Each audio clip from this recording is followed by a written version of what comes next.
So this is the first one you remove there. Use the concrete.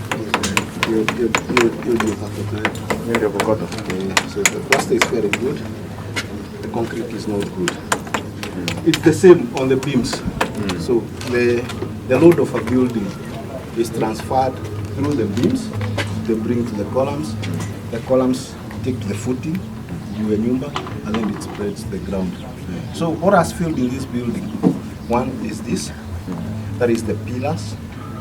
And I'll explain to you the failure, and the beams, the ones that are carrying the load from the slabs to this vertical element.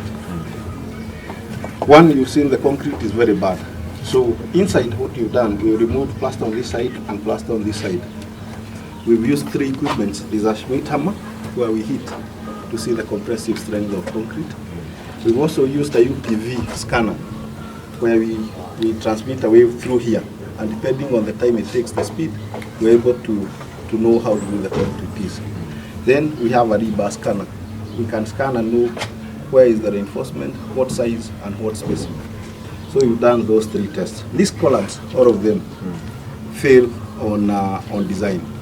The reinforcement is inadequate. The size is inadequate. And number three, the concrete is very poor. The numbers we get here of the compressive strength of this concrete, this is not concrete. It does not qualify to be concrete. Even the mass concrete we put under the basis, it's very poor. So inside, what has happened is that the building has suffered from something we call compressive failure. Nikusema, hiyo pillar, uzito imeishinda. Ndio hii unaona hapa. Uzito ikishaishinda inashuka kidogo. This you can crash because it's not solid there. But you cannot crash the reinforcement.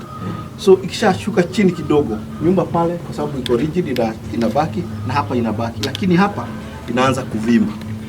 Ikivimba, the sign you see is a crack. So inside where we remove columns, and especially zile columns, the hospital had some stores there. So you can see at the edge, hapa kuna gap, lakini ukifika katikati zimeshikana. It's clearly, if you just stand, it has worked. Then it also has cracks.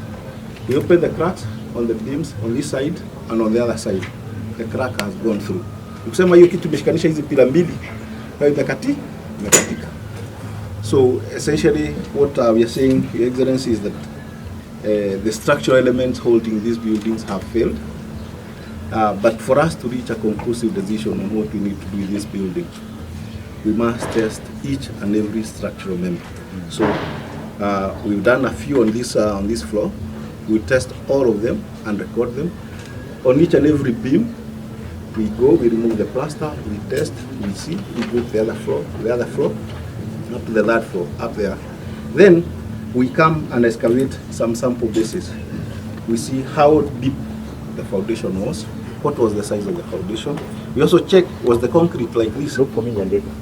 They do, imetoka chini since chuma iko na wakati waeleki yote wanakata. So hiyo wameunganisha. So hiyo unaona hapa inawezekana imefika mpaka hapa, then inafungwa na hii binding. So this is okay. Yeah. Therefore, what you are saying is that is an inevitable problem. Yes. Yeah. In fact, when we came here and went in and saw this, the thing we did, we wrote a letter to the CEO and instructed you to go with the hospital.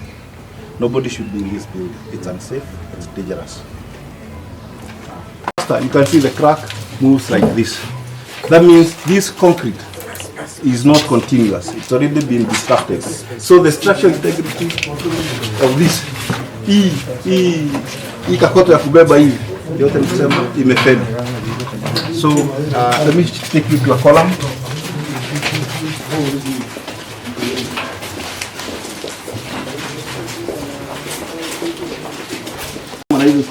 Nikitaka baadaye unaweza kuja kuona vile tunasimama. Nimeanza niko nazo. Tuzonge tubaki. Engineer anda hapo. So hivyo nilikuwa naelezea the government. Tuzonge jamaa kidogo. The first sign that we saw when we were here, there were cracks like these ones.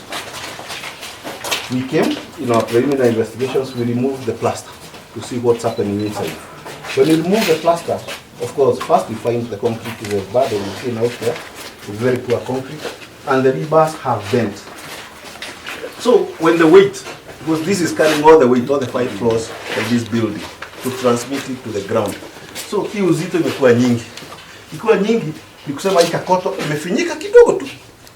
Ikifinyika, kwa sababu hawezi finya chuma. Chuma inafanya nini? Inapanuka. Ikipanuka sasa inaona ya kwanza ni nini? The spalling of plaster. Plaster inaanza kutoka na cover. So this is the sign, and when you see this, it means the whole of this column has failed and it would need either to be retrofitted. Nawaambia chuma, tuliangalia hii design ile inatoshana. Naona plaster ndio mingi. It's like it required to be much bigger, but now it's a bit small. You can see others is the same thing. The plaster is pulling. If you check on this side, it's the same thing. Chuma lishaanza kufinya sababu nyumba inashuka chini. The membrane that separates water from the inside water.